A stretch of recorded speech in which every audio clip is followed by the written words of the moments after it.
Sorry, start please. Continue. Start please. सहज योग क्या है? सहज योग, सह माने आपके साथ और ज माने जन्मा हुआ। जो योग है माने जो ये आपका चित्त है, इसकी एकाकारिता, इस चारों तरफ फैली हुई परमात्मा की प्रेम शक्ति से घटित होना ही योग है। और ये हर एक इंसान का जन्म सिद्ध अधिकार है। उसे प्राप्त करना, जैसे कि सहज का दूसरा अर्थ है आसान, स्पॉन्टेनियस। इसके लिए हमारे अंदर पूरी व्यवस्था, कोई भी इंसान ऐसा नहीं है जिसके अंदर ये व्यवस्था नहीं। माने आपके त्रिकोणाकार अस्थि में, जिसे अंग्रेजी में सेक्रम कहते हैं, इसका मतलब है कि ग्रीक लोग जानते थे कि ये जो हड्डी है त्रिकोणाकार, ये सेक्रेड है, माने पवित्र है, इसलिए उसका नाम सेक्रम बहुत अनादिकाल से बोलते हैं। अब ये जो हड्डी है, इसमें इस त्रिकोणाकार अस्थि में 3.5 कुंडल डाल के जो शक्ति बसी है, उसे संस्कृत में कुंडलिनी कहते हैं। हमारे अंदर परमात्मा ने 3 और शक्तियां दी हैं।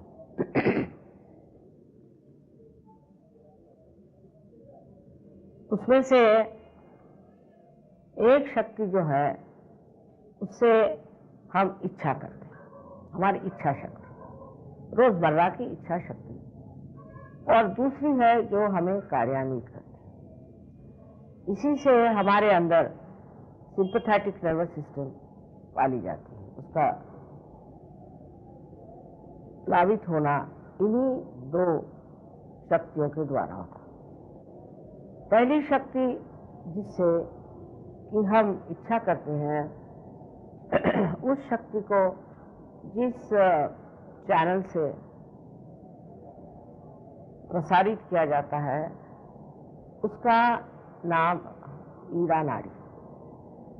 और दूसरी शक्ति जो कार्यान्वित होती है, जो इच्छा है उसके लिए जो कार्य करते हैं, अपने अस्तित्व से और अपने शरीर से, वो वाली शक्ति, उसे हम कह सकते हैं कि राइट सिंपैथेटिक नर्वस सिस्टम जो है वो चलती, पर उसका नाम पिंगला नाड़ी। इस प्रकार हमारे अंदर 2 चैनल, ईड़ा और पिंगला नाड़ी हैं।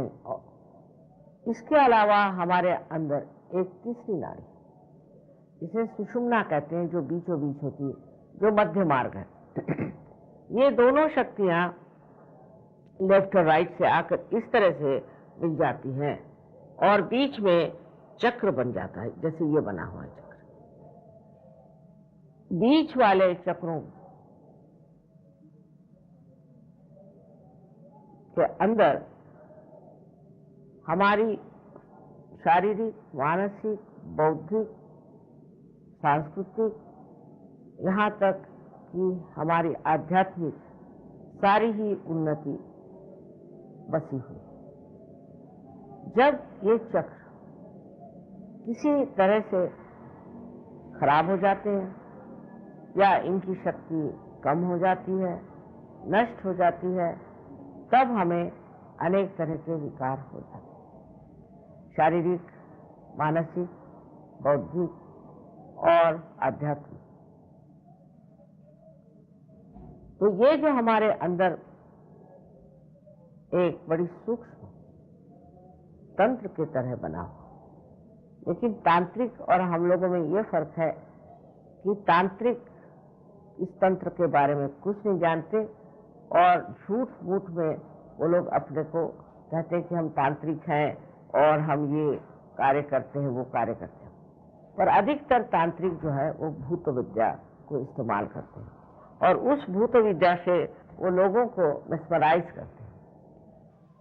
मोहिनी विद्या जिसे हम कहते हैं, इनके लिए प्रेत विद्या, श्मशान विद्या आदि अनेक नाम।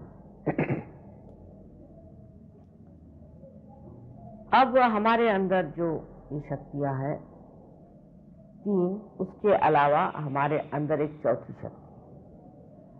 जब तक हम मनुष्य नहीं हुए तब तक इस चौथी शक्ति का प्रादुर्भाव नहीं,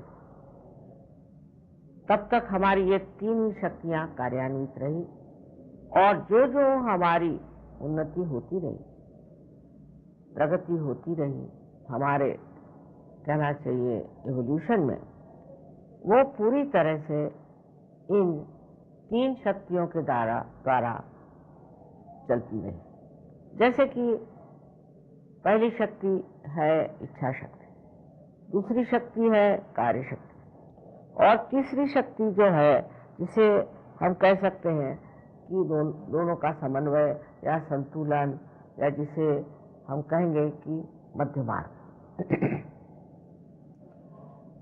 धीरे धीरे मनुष्य आज इस स्थिति में पहुंच गया कि वो इस कलयुग में बहुत परेशान। कभी तो वो बहुत ज्यादा गलत रास्ते में जाता है, गलत काम करता है, अपने को एक तरह से पूरी तरह से नष्ट करते जाता है। दूसरी तरफ वो ऐसा चलता है कि वो बहुत दुष्ट हो जाता है, अहंकार से भर जाता है और लोगों के साथ बहुत जाता है। इसका उदाहरण एक समझ लीजिए, हिटलर। दोनों ही तरफ जाने से हम लोगों को ऐसा लगता है कि हम बड़ी प्रगति कर रहे हैं, इसमें क्या गलती है और ये तो ठीक ही हमारी ये अपनी स्वतंत्रता है। पर स्व का तंत्र जानना एक दूसरी चीज। हम यहाँ पर स्व के तंत्र की बात कर रहे हैं। पहले तो ये समझ लेना चाहिए कि अगर हमें केवल सत्य, एब्सोल्यूट ट्रूथ मालूम होता तो आजकल का झगड़ा नहीं, तो कुछ न कुछ और हमारे अंदर होना चाहिए और जिसके कारण हम वो चीज जान लें कि ये केवल सत्य क्या है। जो सब जानने के बाद एक ही चीज को मानेंगे, क्योंकि उनके अंदर केवल सत्य का अनुभव आता है। अब इस कुंडलिनी का जागरण करने पर अनेक वर्षों से नाथपंथियों ने बड़ा कार्य किया। नाथपंथियों के ये कार्य में एक प्रणाली थी, एक परंपरा थी कि एक गुरु एक ही शिष्य को जागृति देता था और एक ही शिष्य पे मेहनत करता था। और कभी कभी ये शिष्य भी गलत रास्ते पे चले जाते थे और जो वो कहते थे वो नहीं मानते थे। तब फिर हमारे ख्याल से 12वीं शताब्दी में पहली मर्तबा ज्ञानेश्वर जी ने कुंडलिनी के बारे में अपने गीता पर लिखे हुए टीका में 6वें अध्याय में पूरी तरह से, जैसे कहना उस जमाने के लिहाज से पूरी तरह से कहा हुआ। पर धर्म मार्तंडों ने कहा कि नहीं, ये निषिद्ध है, इसको मत पढ़िए। हाँ, उससे पहले मार्कंडेय स्वामी आदि शंकराचार्य जो 6वीं शताब्दी में आए थे, उन्होंने संस्कृत में कुंडलिनी के बारे में बताया, पर जन साधारण उसे जानता नहीं था। दूसरा ऐसे कि ये कार्य ही जब एक ही आदमी एक के साथ करेगा तो वो जन साधारण में पहुंचता नहीं। उसके बाद अनेक धर्म संसार में और फैल भी गए बहुत ज्यादा, पर कुंडलिनी के जागरण के बगैर कोई सा भी धर्म फलीभूत नहीं हो सकता, क्योंकि जो धर्म मनुष्य करता है वो बाह्यता होता है। हर तरह के उपकरण, हर तरह की कहना चाहिए इसे कि रिचुअलिज्म बहुत होगा और उस रिचुअलिज्म की वजह से इंसान धर्म से किसी भी तरह से लाभ नहीं उठा सकता।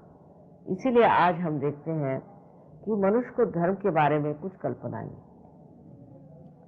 एक कहेगा कि मैं ईसाई हूं, एक कहेगा मैं मुसलमान हूं।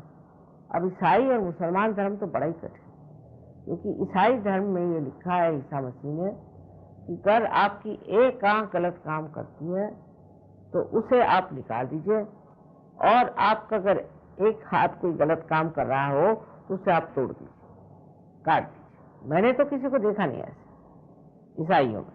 और मुसलमान धर्म तो उससे भी कड़क है। उन्होंने तो औरतों पर भी बहुत सारे ऐसे लगाए हैं लगाम कि जो सर्वसाधारण मनुष्य नहीं। ये तो जैसे कोई बड़े पहुंचे हुए देवदूतों के लिए कोई उन्होंने धर्म की जो बंधन बताए थे, वो तो सिर्फ वही लोग कर सकते और कोई कर नहीं सकता। तब फिर उससे क्या हो गया कि मनुष्य में एक ढोंग सा आ गया, धर्म एक ढोंग हो गया। धर्म अंदर जागरूक करने के लिए भी कुंडलिनी का जागरण होना चाहिए। इसका मतलब है कि मनुष्य के अंदर जब धर्म जागरूक होता है तो वो धार्मिक हो जाता है, उसे बताना नहीं पड़ता। कारण जब कुंडलिनी का जागरण होता है तो आपके आत्मा आपके चित्त में आ जाती है, अटेंशन में आ जाती है। उसके प्रकाश में मनुष्य वही करता है जो उसके लिए सुखदायी हो, उसके लिए पोषक हो, कंस्ट्रक्टिव हो। और जो कुछ भी नाशवान है, नाशमय है, डिस्ट्रक्टिव है, उसे करता है। ये तो सिर्फ जब तक उसके अंदर आत्मा का प्रकाश जागरूक नहीं होता, वो सब गलत सलत काम करते रहता है। इसमें उसका कोई दोष नहीं। अंधेरे में अगर कोई आदमी चले और गिर जाए तो उसे कोई दोष नहीं देना चाहिए। उसी प्रकार की बात। तो आपके अंदर पहले ये सोच लेना चाहिए कि आप कहें हम इस धर्म के हैं, उस धर्म के हैं, और उसको लेकर आप झगड़ा करें या कुछ करें, तो ये गलत बात है। सारे धर्म एक ही आध्यात्म के पेड़ में आए हुए सुंदर फूल थे, इनको तोड़ लिया गया और तोड़ करके कह रहे हैं ये हमारा फूल है, ये हमारा फूल है, लड़ रहे हैं आपस में। परमात्मा के नाम पर आप लड़ कैसे सकते? क्योंकि परमात्मा तो प्रेम स्वरूप है, करुणामय, करुणा के सागर जो परमात्मा है, उनके नाम को लेकर के लोग लड़ते हो ही नहीं सकते, क्योंकि उन्होंने अभी तक परमात्मा को जाना नहीं, उनकी शक्ति को प्राप्त नहीं किया। सहज योग में मैंने देखा है कि हजारों लोग एक साथ इस गति को प्राप्त कर सकते।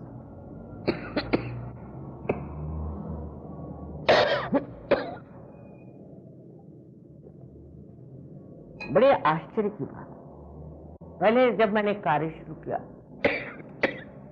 तो सिर्फ एक स्त्री से शुरू किया, और उसके बाद और 12 लोग पार हो गए।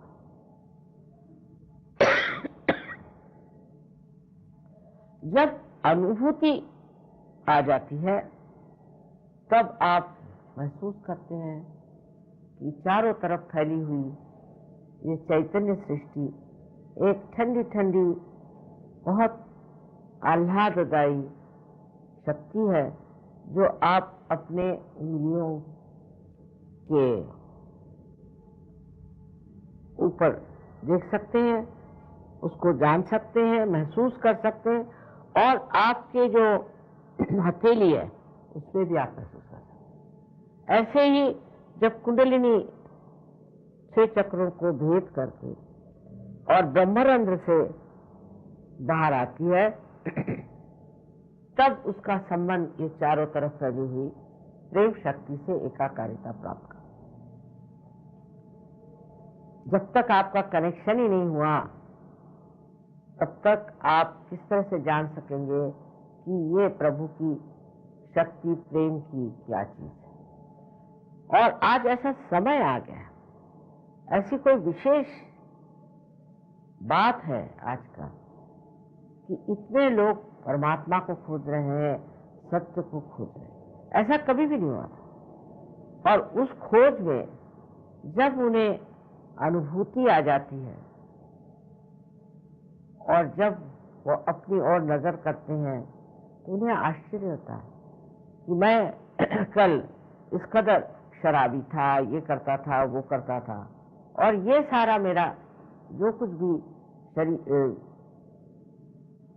जीवन में एक बड़ा भारी कर्तव्य बना हुआ था, वो एकदम कैसे छूट गया। मैंने ऐसी कौन सी बात की कि छूट गया। धीरे धीरे इस शक्ति से, आत्मा की शक्ति से आप देखते हैं कि आप स्वयं ही बड़े शक्तिशाली हैं, और आप देखते हैं कि इस आत्मा की शक्ति से आप दूसरों को भी प्रकाश दे सकते हैं। हमने देखा है लोग बहुत से पहले स्टेज पर भी जाने के लिए डरते थे, अब तो बड़े बड़े वक्ता हो गए। जो लोग कभी कविता करना नहीं जानते वो कविता करने लग गए। बड़े बड़े गाने वाले लोग हैं, म्यूजिशियंस हैं, और बहुत सारे चित्रकार लोग हैं, वो कहां से कहां पहुंच गए। ये तो सिर्फ एक सृजन शक्ति की बात मैं कर रहा हूं, पर अनेक शक्तियां हमारे अंदर हैं जिन्हें हम नहीं जानते, और वो आत्मा के प्रकाश में जागरूक होकर के कार्यान्वित होती है। हम लोग अपने बारे में जानते ही नहीं। असल में हम कहते हैं ये मेरा हाथ है, ये मेरी नाक है, ये मेरा सर है, ये मेरी बुद्धि है, और ये मेरा विचार है। तो ये मेरा जो कह रहे हैं ये कौन है? ये अगर पूछा जाए कि मैं कौन हूं, उसका जवाब नहीं। लेकिन आप से और ब्रह्मरंध्र को छेदते हुए इस चारों तरफ फैली हुई प्राप्त करते हैं। आपके हृदय में बसा हुआ आत्मा भी आपके चित्त में प्रकाशित हो जाता है। तब आप समझते हैं कि मैं ये शरीर, बुद्धि, मन, अहंकार आदि उपाधि नहीं, मैं स्वयं शुद्ध आत्मा। बड़ा भारी सत्य जो बड़ा गोपनीय रहा आपके सामने आ जाता है। आप जानते नहीं कि आप आत्मा हैं, पर जब ये घटित हो जाता है तब बोध आपके अंदर होता है। अब शब्द बोध बहुत जरूरी है। ये संस्कृत का शब्द है बोध। बोध से ही बुद्ध हुआ। माने ये कि आपकी जो सेंट्रल नर्वस सिस्टम है उस पर आप महसूस करते हैं इस शक्ति, उस पर आप अपने चक्रों को महसूस कर सकते हैं, आपकी उंगलियों को। उस पर आप दूसरों के चक्रों को भी महसूस कर सकते हैं। अगर आप अपने चक्र ठीक कर सकते हैं तो आप दूसरों को भी कर सकते हैं। यहाँ बैठे बैठे आप चाहे कोई मर गया हो और या कहीं बहुत विदेश में रह रहा, उसके भी चक्र जान सकते। सबके चक्रों के बारे में जानकारी हो जाती। आप उंगलियों के ऊपर ही जान सकते हैं कि इस आदमी को क्या तकलीफ है। सब वही बात कहें, उसमें कोई वाद विवाद नहीं, कोई झगड़ा नहीं, क्योंकि आपके पास केवल सत्य आ गया। और इसको जानने के बाद बहुत से लोग, आज ही एक साहब मुझे बताने आए थे ये वो तो उनका कैंसर ठीक हो। और मैंने कहा क्या किया? कुछ नहीं माँ, मैंने तो थोड़ा सा सहयोग का जो कैंसर का इलाज है वो किया और उससे मैं ठीक हो गया। और सबने कहा था कि तुम तो मर जाओगे, और यहाँ तो मैं बिल्कुल ठीक हो गया। तो इसमें मेरी विशेषता है इसे प्राप्त, और विशेषता ये है कि आप जानते हैं ये क्या है।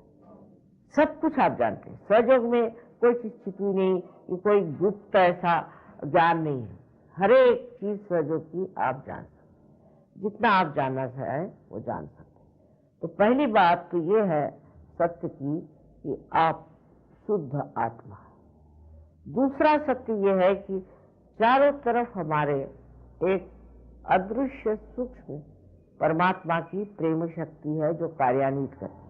अब उससे किसी भी नाम से कहें, जैसे कुरान में इसे रूह कहते हैं, किसी बाइबल में इसे full breeze of the holy ghost कहते हैं, और किसी घर में भी आप जाइए तो चैतन्य और परम चैतन्य आदि बहुत सारी चीजें अपने शास्त्रों में भी कही। और अगर पातंजलि योग में आप देखें तो इसे उन्होंने ऋतंभरा प्रज्ञा कहा है। तो जिससे ऋतु बदलते हैं, जिससे फूल निकलते हैं, जिससे जितनी भी जीवित कार्य की प्रणाली है वो सारी घटित होती है, वो यही शक्ति है। तो उस शक्ति से आपकी एकाकारिता हो जाती है और वो आपके अंदर कार्य करती है। उसके बाद आप धीरे धीरे परिवर्तित होने लग जाते, आपका जीवन संतुलन में आ जाता है और आपको अपने हाथ में ही सब चीज मालूम हो जाती कि आपकी कौन सी शिकायत है। जैसे लोग आके मुझसे कहेंगे कि माँ हमारा आज्ञा पकड़ा, माने क्या कि हमारे अंदर अहंकार आ रहा है, उसको आप निकाली। पर ऐसे कोई कहेगा कि मेरे अंदर अहंकार है? कोई नहीं कहने वाला। पर जब ये स्थिति हो जाती तो मनुष्य अपने को देखता है कि मेरे अंदर कौन सा दोष है, क्या है, कैसे मुझे ठीक। और ये जब हो जाता है तब सामूहिकता में बड़ा कार्य होता है। सामूहिकता में ऐसा कार्य होता है कि एक नया ही सिलसिला चलता है। अब लोग हैं रशिया में, वो भी आत्म साक्षात्कारी है, इंग्लैंड में है वो भी है, जापान में है, हर जगह। और वो सब एक चीज जानते हैं अपने बारे में और दूसरों के बारे में कि इनको क्या शिकायत है और हमें क्या शिकायत और इसे कैसे करना चाहिए। सब एक ही भाषा बोलते हैं, वो है चक्रों की भाषा। और इस तरह से एक नया युग मुझे दिखाई दे रहा है, सामने आ रहा है। अब इसमें आप पैसा ऐसा नहीं दे सकते। समझने की बात है कि कोई सी भी जीवित कार्य के लिए हम लोग पैसा नहीं दे सकते। अगर कोई बीज है उसको अगर हम जमीन में डालते हैं तो उसके लिए कोई जमीन को हम पैसा नहीं देते। उसी प्रकार ये एक जीवित कार्य, और इस जीवित कार्य के लिए आपको कुछ पैसा देना नहीं है। और अगर कोई पैसा मांगता है तो पहले समझ लीजिए कि ये ठगबाजी।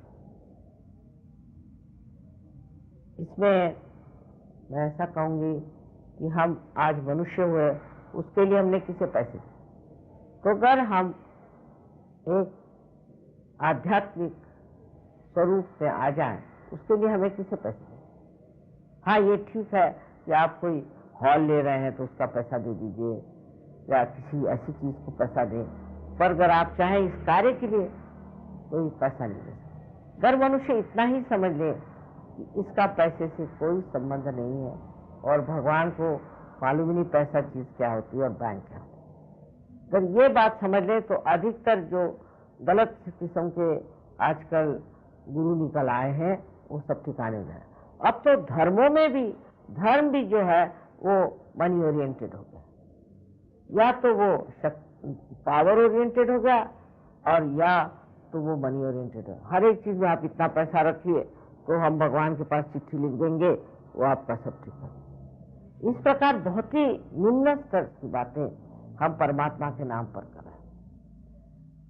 मुझे बड़ी खुशी कि इतने लोग आज इससे प्लावित हुए और उनको आराम मिल रहा है। तो सहयोग के बारे में अगर आपको समझना है तो सबसे पहले इसकी अनुभूति लेनी। अगर आपको अनुभूति नहीं आए और ऐसे ही समझाते रहे तो आप शायद सोचेंगे कि ये तो बड़ी चमत्कारपूर्ण बात कर रही है, पता नहीं सच है या नहीं है। तो पहले इसमें अनुभूति आनी चाहिए, ये बहुत जरूरी है। अनुभूति के बाद फिर जैसे एक अंकुरित बीज होता है वो धीरे धीरे पनपता है वृक्ष में, इसी प्रकार सहयोगी एक बड़े संत स्वरूप, बड़े ऊंचे दर्जे के लोग बन जाते हैं। और उनकी जो कार्य प्रणाली है वो इतनी शुद्ध और इतनी सुंदर है कि उनको देख करके और भी लोग सहयोग में आ जाते हैं। उनका जीवन इतना प्रेममय और आनंदमय होता है कि उससे भी लोग सोचते हैं कि ये तो ऐसा हमने देखा ही नहीं कहीं, न कोई नोच खसोट है, न कोई किसी तरह का लंफंद है।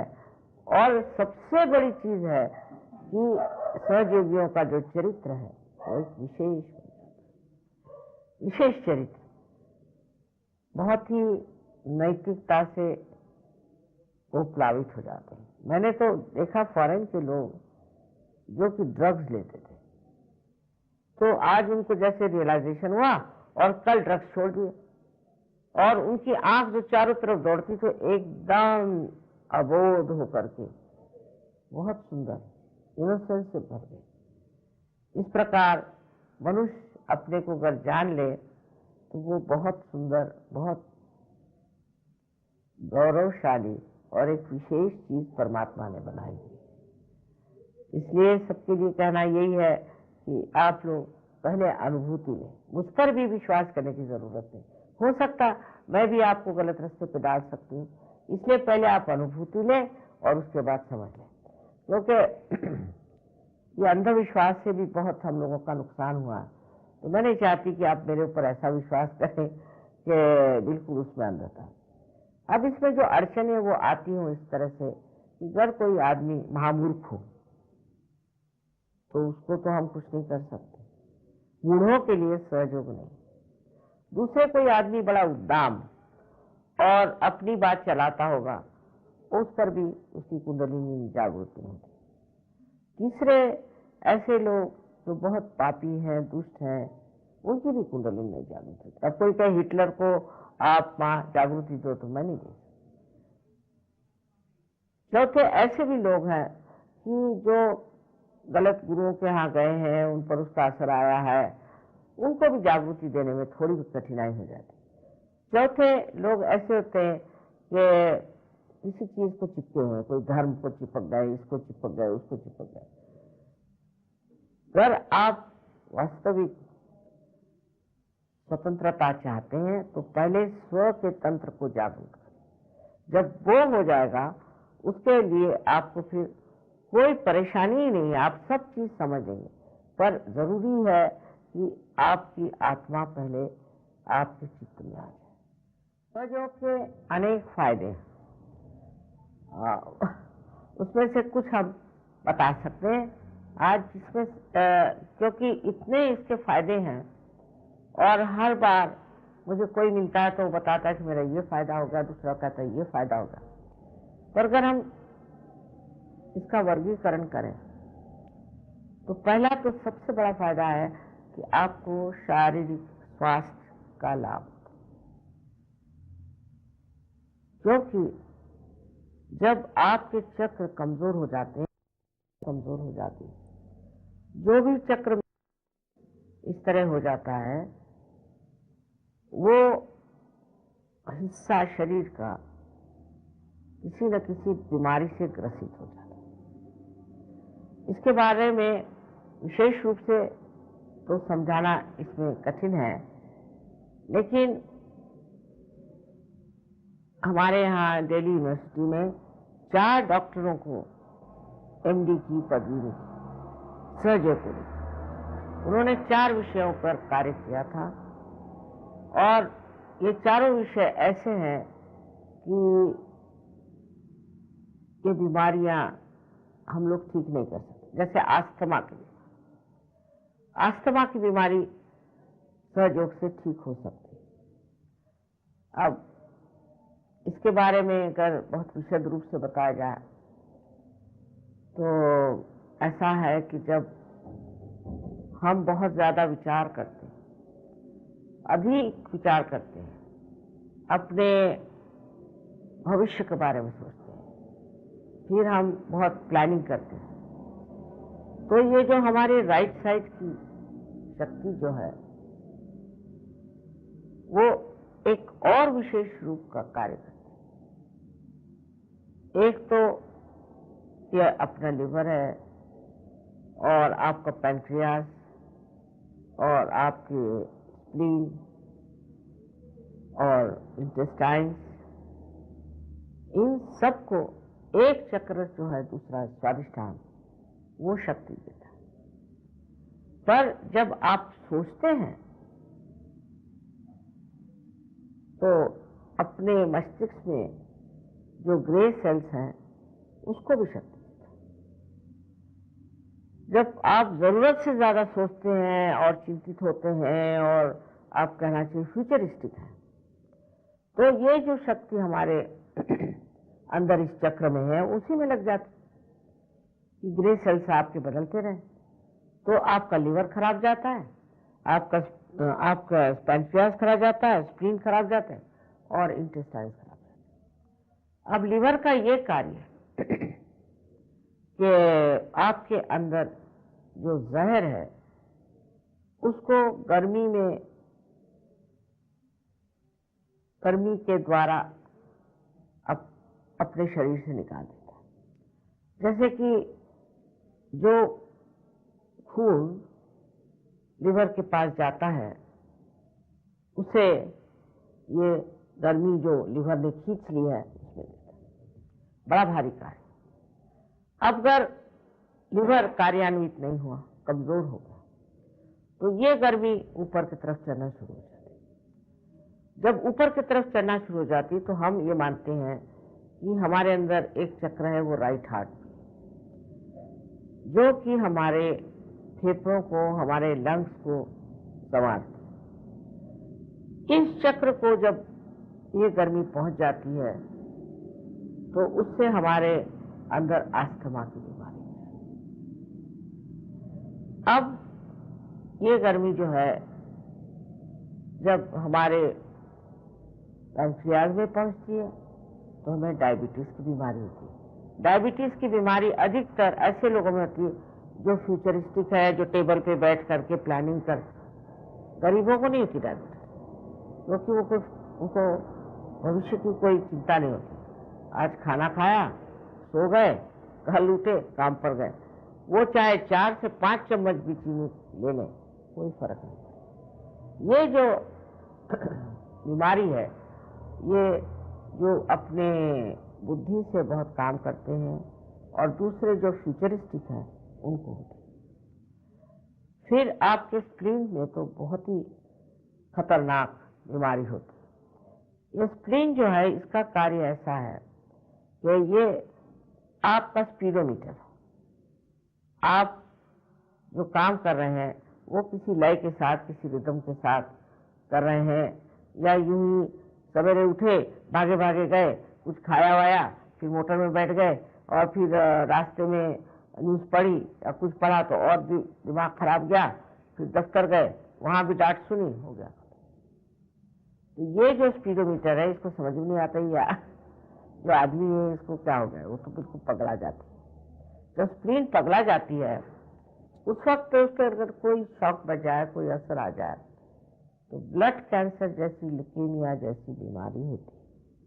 वो भी सहयोग में बहुतों की ठीक होगी। फिर आपके किडनी पर इसका असर आता है, तो किडनी भी इस गर्मी से जो है वो मुरझा जाती है। उसके मुरझा जाने से यूरिन बंद हो जाता है। यूरिन बंद हो जाने पर वो आपको डायलिसिस में डाल देते हैं। उसमें आप रहने से आप बैंकरप्ट हो जाते हैं और मरना तो है। फिर इससे आगे ये आपके इंटेस्टाइन्स पर काम करती है, जिससे आपका खाना होता और आपको बद्धकोष्ठ माने कॉन्स्टिपेशन होता है। और कभी कभी वो बहुत सीरियस का कॉन्स्टिपेशन, सिर्फ पेट की, और मैंने आपको लंग्स की भी बताए। पर अगर कोई बच्चा हो, जवान लड़का 18-19 साल का हो, शराब पीता हो, साइड सबसे उसके ये जो गर्मी है हार्ट, और उसको मैसिव हार्ट अटैक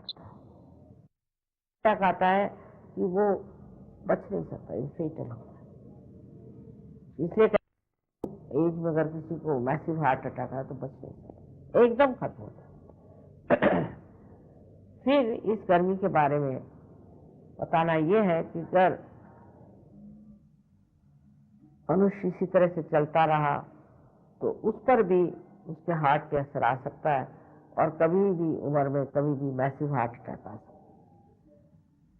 उससे भी मृत्यु हो सकती है। तीसरे उसको पैरालिसिस हो सकता है, उसका राइट साइड पैरालाइज हो जाएगा।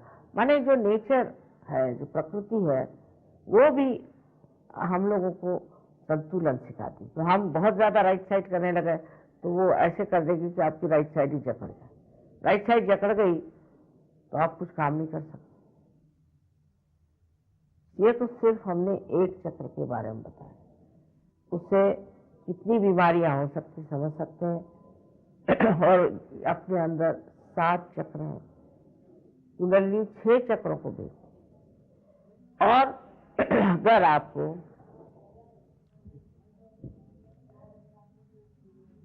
6 चक्र ठीक हो जाए तो आपको पूरी तरह से स्वास्थ्य मिल जाए, फिर आपको कोई परेशानी नहीं। इससे कैंसर की बीमारियां आदि अनेक ऐसी बीमारियां ठीक हुई हैं और हो सकती। पर सबसे पहले अनुभूति आना चाहिए।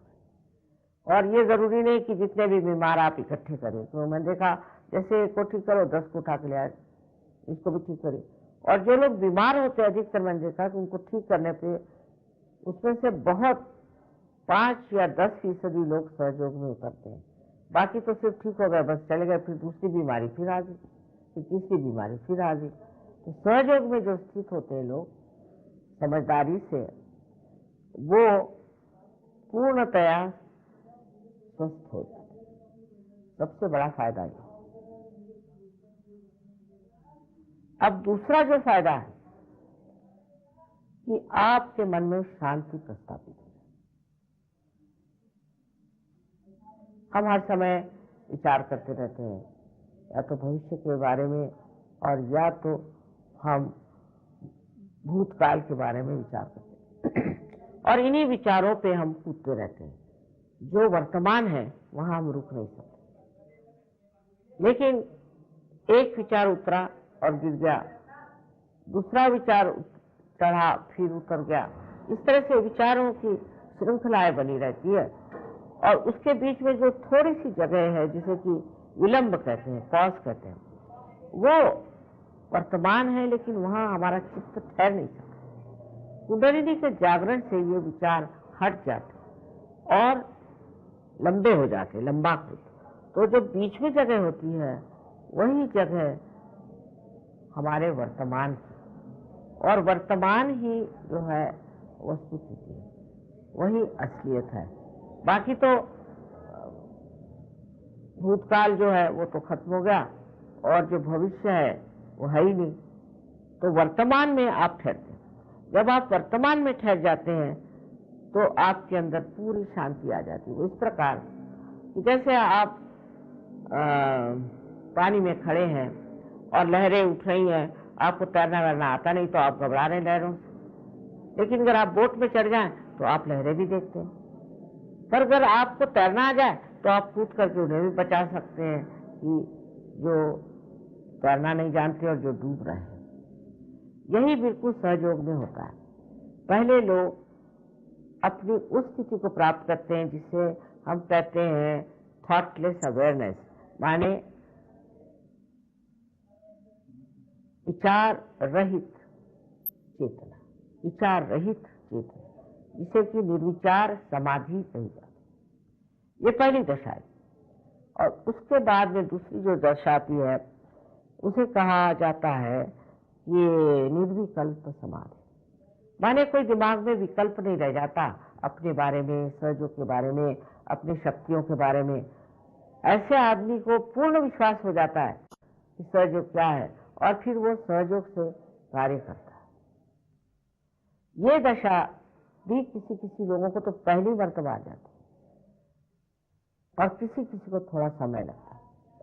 तो निर्विचार समाधि को प्राप्त करने से आप एकदम शांत हो जाते हैं। यही आपके अंदर की शांति की स्थिति है जिसे हमें प्राप्त करना है, जिससे हमसे सारे जो क्रूर विचार हैं और हिंसाएं हैं और दूसरों को नष्ट करने की प्रवृत्तियां सब खत्म हो जाती। क्योंकि हम इस शांति की जो हमारे अंदर स्थिति उसको बहुत आनंद से और बहुत सुख से अनुभव करते हैं। फिर हमें अच्छा ही नहीं लगता किसी के बारे में द्वेष करना, किसी के बारे में आतताईपना करना। किसी भी चीज से हमें कोई तरह का मोह नहीं होता, सारे ये मोह छूट जाते हैं और मनुष्य एकदम शांत स्वरूप होकर के सारे संसार की ओर एक साक्षी स्वरूप होकर देखता है और इस साक्षी स्वरूप में वो सोचता है सब ये नाटक सा हो रहा है, मैं इससे बाहर आ गया, अब मैं इस ट्रैफिक में नहीं, मैं तो बाहर पहाड़ पे बैठा हूँ। जब वो उससे हट जाता है तो उसके जो प्रश्न है उसको वो बहुत आसानी से छुड़ा सकता है, क्योंकि वो बाहर आ गया। और इसके अलावा ये जो परम प्रेम की शक्ति है ये तो कार्यान्वित होती है, प्रश्न को ठीक कर देती है। दूसरा जो बड़ा लाभ होता है कि आपकी जो सुप्त शक्तियां हैं, सृजन शक्ति है, वो जागरूक है। हर एक तरह की सृजन शक्तियां मैंने देखी है, ऐसे लोगों में जागरूक हुई जहां उम्मीद ही नहीं थी कि ये कभी कुछ ऐसा सृजन कार्य करेंगे। तीसरी चीज ये है कि आपकी मानसिक शांति के कारण आप दूसरों को भी शांति प्रदान कर सकते हैं। जहां ऐसा मनुष्य खड़ा होता है वहां शांति प्रसारित होती है। सिर्फ किसी को अवार्ड देने से शांति नहीं आ सकती, किसी को कह देने से कि ये शांति के दूत है, शांति नहीं हो सकती। शांति हमारे अंदर की चीज है और जब ऐसी शांति हमारे प्रस्थापित हो जाती है तब हम एकदम निर्भय हो जाते हैं। जैसे कि कबीर ने कहा है कि निर्भय निर्गुण गाऊंगा मैं, तो भय जो चीज है चली जाती। ऐसा मनुष्य जो है वो निर्भयता से और जो सच्ची बात है उसे कहता है। ईसा मसीह का किस्सा बड़ा सुंदर है कि मारी मगदलीनी एक वेश्या थी, उसे सबने पत्थर मारा। पत्थर मार के जब वो गांव के किनारे पे आ गई तो ईसा मसीह जाके खड़े हुए, उन्होंने पत्थर उठाया और कहा कि तुम लोग सब जो पत्थर मार रहे हो उनमें से जो ऐसा हो जिसने कोई भी पाप नहीं किया वो मुझे पत्थर मारे। बड़ी हिम्मत की बात। सबने अपने पत्थर नीचे डाल दिए और फिर उस मारी मगदलीनी को उन्होंने परिवर्तित उसका जीवन करके और उसे एक बड़ी महान शक्तिशालिनी योग स्थिति थी। तो ये सिद्ध होता है कि आपको एक तरह से अपनी आत्मा के प्रकाश में पूर्णतया एक सुरक्षा, इनर सिक्योरिटी मिलती है। ये बहुत बड़ा काम है। अब उससे बहुत से लोगों को जो ब्रेस्ट कैंसर होता है आदि वगैरह बीमारियां ठीक हो जाती। तीसरे, बहुत से लोग गाना नहीं गाते थे वो गाना गाने लगे, बहुत से लोग भाषण देने से डरते थे वो भाषण देने लगे। और चौथे ये है कि आप दूसरों की ओर अब ऐसा ध्यान देते हैं कि उनमें क्या अच्छाई है और अपनी ओर ध्यान देते हैं कि मुझ में क्या खराबी। क्योंकि आप अपने से हट गए हैं तो आप देखते हैं, फिर उसके बाद आप देखते हैं कि मेरे समाज में क्या खराबी, फिर आप देखते हैं कि मेरे देश में क्या खराबी। नहीं तो पहले अगर किसी से कहा जाए कि तुम्हारे समाज में खराबी तो मारने को दौड़ेंगे। अब वो सोचते हैं कि नहीं ये बड़ी खराबी है, इसे हमें हटाना। तो इस तरह से एक शुद्धता अपने जीवन के होते साथ ऐसा जो महान मानव होता है वो सारे अपने समाज और सारे अपने देश उसकी सफाई करता है। और वो ये नहीं सोचता है कि मैं क्यों करूं ये सफाई, मुझको क्या करनी है, मैं तो पा चुका, मैं बैठ रहा हूं आराम से, मैंने पा लिया और मैं अब उसमें रममान रहूंगा। ऐसे नहीं होता। ऐसे आदमी को इतनी अंदर से इच्छा होती क्योंकि उसके अंदर करुणा जागती है। मैंने पाया है तो औरों को क्यों न दिया जाए। और उसके लिए लोग इतनी मेहनत करते हैं। मैं तो हैरान हूं कि किस तरह से लोगों ने जो सहयोगी हो गए मेरी मदद की है, एक उसका वर्णन मैं नहीं कर सकता। दूसरी बात कि सहयोग से हमारी जो बुद्धि है, जिसको हम सोचते हैं कि हम बहुत इंटेलिजेंट हैं, तो ये इंटेलिजेंस जो है ये विजडम बन जाती है, बुद्धि सुबुद्धि हो जाती है और आपके पास डिवाइन डिस्क्रिप्शन आ जाता है। आप जानते हैं कौन ठीक है कौन नहीं, कहाँ तक बोलना चाहिए, कहाँ तक बताना चाहिए, क्या कहना चाहिए। और जो भी आप करते हैं उसका असर बहुत गहरा और बहुत फैला हुआ होता है, क्योंकि व्यक्तित्व ही बड़ा बढ़िया। व्यक्तित्व जैसे कि मैं कहती हूँ कि विश्व समष्टि अपने को पाता है, और इस समष्टि में वो विश्व का एक अंग हो जाता है। फिर वो समझता है कि ये पृथ्वी क्या है, ये पहाड़ क्या है, ये नदी क्या है, ये समुद्र क्या है। उसमें देख के उसके प्रति उसमें एक बहुत धर्म भावना आ जाती है। और फिर जो आपकी इकोलॉजिकल प्रॉब्लम्स हैं वो भी इससे बहुत ठीक हो सकते हैं, क्योंकि मनुष्य फिर ऐसी चीजों को इस्तेमाल करता है जो हाथ से बनाई हो, जिससे ये वातावरण स्वच्छ रहे। उनको कहने की जरूरत है। और मैंने देखा बहुत से बच्चे लोग लेके आए, ये पढ़ने में बिल्कुल गंवार हैं, पढ़ते नहीं हैं, ऐसा नहीं वैसा नहीं। वो लड़के फर्स्ट आ गए, इतना ही नहीं उनको स्कॉलरशिप तक। तो इससे बुद्धि भी आपकी बहुत तीक्ष्ण हो जाती, और उसी साथ उसमें बहुत विजडम आ जाती। हमने देखे हैं बच्चे स्कूल में जाते हैं जब शुरुआत में, तो हमको ये नहीं खाने को अच्छा लगता, वो चाहिए, ऐसा करो वैसा करो। 1 साल वहां रहने के बाद इतने समझदार वो बच्चे हो जाते हैं, इतने समझदार कि माँ बाप हैरान होते कि ये बच्चों को हो क्या गया। हमको देखने का नहीं है, अच्छा टेलीविजन है, हमें नहीं देखने का, हमें कहीं जाने का नहीं, हम घर में रहेंगे, घर का ही खाना खाएंगे। अभी कुछ तो कहो, नहीं हमें कुछ नहीं चाहिए, अच्छा चलो बगीचे में जाके फूल देखें, या तो कहीं वस्तु संग्रहालय में चलो, या किसी जू में चलो। इस तरह के बच्चों की सारी मनोवृत्ति बदल जाती है, और बच्चे बहुत ही सलीके से सबकी इज्जत करने लगते।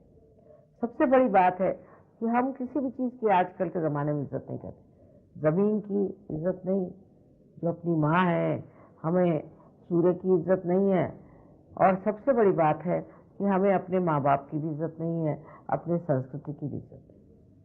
तब फिर हम जागरूक होते हैं सहज संस्कृति में। वो एक बड़ी ही अभिनव चीज, उसमें मनुष्य एकदम नैतिक हो जाता है, हो ही जाता है, उसको कहना नहीं पड़ता। मैं किसी से नहीं कहती कि तुम नैतिकता करो, एकदम नैतिक हो जाता है।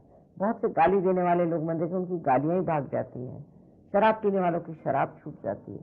हर तरह की अनैतिकता जो आज हमें कलयुग में दिखाई देती है, वो हर तरह से खत्म।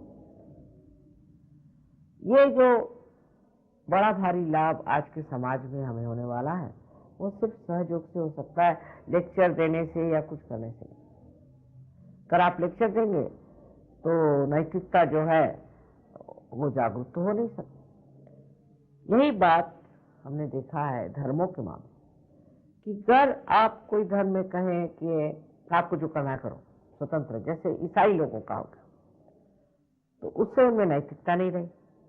अब दूसरे धर्म ऐसे निकले कि नहीं, ये नहीं करना, वो नहीं करना, ऐसे नहीं करना, वैसे नहीं करना। वो लोग तो और भी ज्यादा अनैतिक है, वो चोरी छिपे अनैतिकता करते। तो नैतिकता जो है वो अंदर में जागरूक होती है, और ऐसा एक नैतिक बढ़िया समाज तैयार होता है। ऐसे आदमी झूठ नहीं बोलते, ऐसे आदमी पैसा नहीं खाते, ऐसे आदमी किसी को दुख नहीं देते, किसी की निंदा नहीं करते। हर समय यह होता है कि किस तरह से इनको ठीक किया जाए, किस तरह से इनको इनकी आफतों से छुट्टी दिलाए। पूरी समय करुणा इस तरह से बहती रहती। और बहुत से लोगों को तो मैंने देखा भी नहीं, वो तक ठीक हो गए। ये सहयोगियों की मेहनत है, इससे सब हुआ। ये जो हमारे अंदर से आने वाली इमेज, जिसे कहना चाहिए नैतिकता है, उससे समाज व्यवस्थित हो जाता है, उससे बच्चे अच्छे हो जाते हैं। और सबसे बड़ी चीज है कि आपकी जो शरीर व्यवस्था है वो ठीक हो जाती है। आजकल के जमाने में अगर आप बीमारियां देखें कितनी हैं, तो ये अधिकतर अनैतिकता से आई। अब दूसरी बात हमें सोचना चाहिए कि धर्म के मामले में हम लोगों को अभी इस चीज को मान्यता देनी चाहिए कि सारे धर्म आध्यात्म में ही आधारित है। कोई भी धर्म है, चाहे वो ईसाई धर्म हो, मुसलमान धर्म हो, इनके जो प्रणेता थे उन्होंने कहीं भी ये नहीं बताया कि इनका धर्म अलग है। अब मोहम्मद साहब को देख लीजिए, उन्होंने ये नहीं कहा कि सिर्फ ये धर्म अलग है। उन्होंने तो मोसेस की बात की, इब्राहिम की बात की, ईसा मसीह की, उनकी मदर की, सबकी बात करी और कहा कि लाखों नबी हो गए मेरे से पहले। उन्होंने ये भी कहा कि जब 12वें अमादी आई तो वो आपको उत्थान के पथ पर ले जाए, उसे उन्होंने कियामा कहा। तो उन्होंने ये आगे की बात कह डाली। ऐसे ईसा मसीह ने, उन्होंने भी मोसेस, अब्राहम सबके बारे में बात कहा, और क्रूस पर जब टंगे हुए थे तो उन्होंने कहा था बिहोल्ड द मदर, माँ की भी बात कही। उन्होंने भी ऐसा कोई धर्म बनाया नहीं कि ये मेरा धर्म और धर्मों से अलग है। ऐसे ही दिखाया कि एक के बाद एक ये सब धर्म संसार में, पर तो भी लोगों ने धर्म को अलग अलग कर दिया। वास्तविक ये बात नहीं। हर एक धर्म का जो तत्व है वो एक ही है, लक्ष्य एक ही है कि आपका पुनर्जन्म होना चाहिए और आप में आत्मा का प्रकाश आना चाहिए। ये इसका तत्व है। मैं ये कहूंगी कि जो सेकुलरिज्म की बात करते हैं उनको गांधी जी के सेकुलरिज्म पर चला है। गांधी जी ने शुरू से मंत्र जो लिखे हैं अपने भजनावली में, वो पूरे कुंडलिनी के ही रूप से लिखे। पहले तो उन्होंने हृदय की बात कही, क्योंकि हृदय में उन्होंने कहा कि प्रातर नमावि हृदय संस्फुरात्म तत्व, जो मेरे हृदय में संस्फुरित हुआ आत्म तत्व है उसको मैं पहले। उसके बाद श्री गणेश से लेकर के जो अलग अलग देवता है, अलग अलग चक्रों में है, एक के बाद एक शुरू करके उन्होंने सारे देवताओं के नाम। इसी के साथ फिर उन्होंने कुरान की भी आयत रखी, फिर बुद्धों का भी बुद्धम शरणम गच्छामि आदि वो भी किया। उसके बाद ईसाइयों की भी जो लॉर्ड्स प्रेयर है वो भी कहलाए, महावीर की भी कहलाए। तो सब लोग, चाहे मुसलमान, हिंदू, क्रिश्चियन कोई भी हो, उनके आश्रम में जितने लोग रहते थे और आते थे वहाँ, वो सब इन सब का मान रखते थे और सबका नाम लेते थे और सबको पूछते थे। अब हो गया है सेकुलरिज्म का मतलब है मेरी समझ में नहीं आता, क्योंकि कहीं कोई धर्म, कोई कहीं धर्म। हम लोग सोचते हैं कि प्रदेश में सेकुलरिज्म है, बिल्कुल नहीं। फ्रांस में तो बिल्कुल वो कहते हैं कि फ्रांस जो है ये अपने कैथोलिक चर्च की सबसे बड़ी लड़की है। कहीं तो कैथोलिक चर्च है, कहीं प्रोटेस्टेंट्स है, और कहीं पर और कोई रिलीजन नहीं तो जैसे इस्लामिक भी है। सब बिल्कुल अलग अलग रहते हैं, जैसे कि इनका धर्म अलग, उनका धर्म अलग, उनका धर्म, ऐसी कोई बात नहीं। अब अपने देश में जो गलत फहमियाँ हैं, क्योंकि सबसे बड़ी हमारे घर हिंदू धर्म को हम मानते हैं, तो हिंदू धर्म में तो ऐसी बात कभी की ही नहीं। पहले तो जातीयता ही गलत बात है, क्योंकि जाति में जो कहा गया है कि देवी के लिए कहा है कि या देवी सर्वभूतेषु जाति रूपेण संस्थिता। जाति माने आपकी जो रुझान है, आपकी जो एटीट्यूड है, वो जाति। अब समझ लीजिए, अगर आप परमात्मा को खोज रहे हैं तो आप ब्राह्मण हैं, और अगर आप राज करना चाहते हैं तो आप क्षत्रिय हैं, और अगर आप वाणिज्य करना चाहते हैं तो आप बनिया हैं, और जो लोग बस दूसरों की सेवा ही करके पैसा कमाना चाहते हैं उनको शूद्र कहा। किंतु ये जाति कर्म के अनुसार पहले थी, जन्म के अनुसार नहीं होती। क्योंकि आप देखते हैं कोई भी ऐसा है जो कहे कि नहीं मैं ब्रह्म को खोज रहा हूं, ऐसा ब्राह्मण को ही मैंने देखा नहीं। वो तो इधर राज भी कर रहे हैं ब्राह्मण लोग, फिर वो क्षत्रिय है, वो ब्राह्मण नहीं। इस तरह से जाति पहले थे। उसका एक मैं आपको प्रूफ देती हूँ कि श्री राम जब जंगल में गए तो शबरी ने बुद्धि थी, वो थोड़े से दांत थे, तो दांत में लगा लगा के हर एक बेर वो चख के उसने श्री राम को, तो श्री राम ने कहा वाह क्या कहने, बड़े बढ़िया है। उन्होंने बेर लिए और खाना शुरू किया, कहने ये तो अमृत फल, बड़ा सुंदर। तो उनकी पत्नी ने कहा कि मुझे भी तो कुछ इस फल में से मिलना चाहिए, मैं आपकी अर्धांगी हूँ। पर लक्ष्मण जी को बहुत गुस्सा चढ़ रहा था कि ये बुढ़िया उसके दांत को लगा करके झूठे अपने बेर खिला रही, और भीलनी थी माने शूद्र। तब फिर जब उनकी पत्नी ने कहा सीता जी ने कि भाई क्या बेर है ये, तो लक्ष्मण जी ने कहा कि भाई मुझे भी कुछ दे दो। कहले क्यों दे, आप तो बिगड़ रहे थे। कहले थोड़े से मुझे भी। उन्होंने खा के फिर कहा कि भाई ये तो अमृत तुल्य है। ये एक उदाहरण है श्री रामचंद्र जी का। इससे ही सिद्ध होता है कि वो शूद्र आदि चीज को मानते नहीं। फिर देखिए कि रामायण लिखा वाल्मीकि ने, जो एक मछुआरा था और फिर डाकू होता, फिर आप तो जानते हैं उनका किस्सा कि वो किस तरह से साधु हो, उनसे उन्होंने रामायण लिखाया, उनको और कोई नहीं मिला। ये सिद्ध करने के लिए कि मनुष्य की जो है जाति उसके कर्म के अनुसार। फिर श्री कृष्ण को देखिए, वो भी एक कमाल के थे कि विदुर के घर जाकर के वो साग खाते थे और दुर्योधन का उन्होंने मेवा नहीं खाया, क्योंकि दुर्योधन जो थे वो चाहे अपने को कुछ भी कह ले लेकिन दुष्ट आदमी, और तो जिसका साग खाते थे वो तो दासी, पर वो दासी पुत्र का खाते थे क्योंकि वो रियलाइज सोल थे, इसलिए उनका खाते हुए थे विदुर का, पर वो दुर्योधन के खाने में। ये फिर उनका भी, श्री कृष्ण का भी किसने लिखा है? गीता। बड़ी कमाल की चीज है कि व्यास मुनि एक इसको कहना चाहिए कि अवैधानिक या इलीगल चाइल्ड, एक मछुआर मिले, उन्होंने श्री कृष्ण की गीता ली। ये सिद्ध करता है कि ये लोग दिखाना चाहते थे कि क्या बेकार की चीज लगा रखी जाति पाति, पर हम लोग इस चीज को नहीं समझ पाते। अब भी हम लोग कहते हैं कि नहीं ये तो जाति है, ऐसा है वैसा है, और फिर कोई सा भी कर्म करे तो भी वो सोचे तो हमारी जाति है, हम तो ऊंचे जात के हैं नीचे जात के। ऐसा संसार में कहीं नहीं है, ये अपने देश की विशेषता है। अब ये जातीयता की वजह से इतने झगड़े खड़े हुए हैं। हमने कितने ही यहाँ के हरिजनों की शादियां बाहर कराई, बाहर के लोगों को तो पता ही नहीं है। हरिजन माने वो सोचते हरि के जन, तो सोचते बहुत बड़ी और बड़ा उनका मान रखते, लेकिन अभी भी हम लोगों में ये भरा हुआ है कि ये हरिजन है। अब वो बुद्ध धर्म को भी उन्होंने स्वीकृत किया तो भी वो हरिजन है।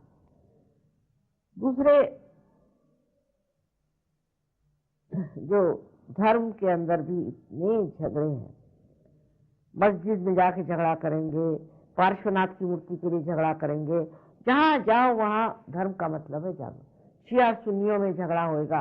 ये कैसे हो सकता है? अगर धर्म एक है तो आप पे झगड़े क्यों हैं? अब इसके लिए हमें सोचना चाहिए कि कुछ तो कुछ इसमें बड़ा दोष है कि ये इस तरह से हम धर्म के नाम पर, परमात्मा के नाम पर झगड़ा कर रहे हैं। ये कैसे हो सकता है? हो ही नहीं सकता। इसका मतलब हम परमात्मा से दूर हैं, परमात्मा के नजदीक नहीं। अगर मनुष्य इस चीज को समझ ले कि परमात्मा का कार्य तो प्रेम देना और सबको एकत्रित करना है, समष्टि में लाना है, तो ये सब झगड़े खत्म। पर बुद्धि से नहीं हो सकते, क्योंकि जो बुद्धि से काम होता है वो बस चला अपने एक विचार यहाँ से ऐसे चला चला चला और फिर मुड़ गया, तो उसके अंदर कोई सत्य तो होता नहीं, सत्य की शक्ति पे खड़ा होना। लेकिन आत्मा का जो विचार होता है चारों तरफ फैलता है और फैलते ही जाता है, उसके गिरने की कोई आशंका नहीं। इस वजह से हम देखते हैं कि जो धर्म लोगों ने अपने मन से बनाया, उसकी एक तरह की प्रणाली बना ली और उसकी एक प्रतिक्रिया बना ली, उस चीज से ये जो धर्म की भावना है ये लिपट करके फिर वापस आई, और जिसको अंग्रेजी में कहते हैं बूमरैंग करना, उस तरह से उसने मनुष्य को बिल्कुल जकड़ दिया। और अब लड़ रहे हैं, झगड़ रहे हैं। अपने देश में तो ऐसा होना ही नहीं, क्योंकि यहाँ न जाने कितने संत साधु हो, और कोई संतों ने कभी भी इस तरह की बात नहीं की, किसी ने नहीं। उसमें ब्राह्मण भी थे, उसमें शूद्र भी थे, और उसमें अनेक जाति के लोग थे। लेकिन एक संत दूसरे संत को जिस प्रेम से, आदर से देखता है, वो तभी हो सकता है कि आप असल में संत हो। जब ये आदर आपको सबके प्रति हो जाएगा तो आपका प्रश्न ही छूट जाएगा। अब एक छोटी सी मैं आखिर में एक बात बताऊंगी कि महाराष्ट्र में एक कवि थे नामदेव, जिनको गुरु नानक ने भी बहुत माना, और एक थे दूसरे संत, वो कुमार थे। तो नामदेव उनसे मिलने गए। जब मिलने गए तो उसको देखते हठात खड़े। मराठी में उन्होंने कहा, निर्गुणाचा भेटी आलो सगुणाची। मैं तो तुम्हारे अंदर निर्गुण देखने आया था, चैतन्य देखने आया था, तू तो सगुण खड़ा है। ये एक संत ही संत को कहे, और संतों ने हमेशा संतों को सुना। मुसलमानों में जो सूफी हो गए, यहाँ पे हजरत मोहम्मद निजामुद्दीन साहब, फिर आपके खुसरो साहब, मोहद्दीन साहब, इस तरह के हर एक जगह, यहाँ तक कि मैंने सूफी देखे हैं ट्यूनीशिया में है, आपके टर्की में, और टर्की में एक बड़े पुराने सूफी थे। उन्होंने बताया कि श्री माता जी जो है उनका कार्य फातिमा बी से बहुत ज्यादा है, वो पहचान है, और अब वो रहे नहीं इस दुनिया में, पर उनके शिष्य लोग हमें मानते हैं। तो इस तरह से हर धर्म में ऐसे साधु संत हो, हर एक धर्म, कोई ऐसा धर्म है जिसमें नहीं, और वो सब ये सोचते हैं कि सारे ही धर्म एक ही आध्यात्म के पेड़ से निकले हुए फूल। उनको ये प्रश्न है, क्योंकि हम लोग अंधकार में हैं, इसलिए हम जानते नहीं, और इस अंधकार में, इस अज्ञान में हम लड़ते। ये समस्या तो एकदम छूट जाती है सहयोग। इतना ही नहीं कि धर्म का झगड़ा छूट जाए, पर देशों का, देश जो एक जमाने में हमारे दुश्मन थे, वो भी आज सहयोग में सब मित्रता में। हर जगह ईरान के लोग हैं, पाकिस्तान के लोग हैं, कहाँ कहाँ से लोग आए हुए हैं। मैं तो हैरान हो जाती देख करके कि इनकी कितनी प्रगति है और ये कहाँ से कहाँ प्राप्त कर। तो इस तरह से जो इसको कि हम कहते हैं कि नेशनल इंटीग्रेशन, वो जबरदस्ती से नहीं हो सकता, तो समझाने से, लेक्चरबाजी से नहीं होगा, पर अंदर की जागृति से अपने आप हो जाता। कुछ कहने की जरूरत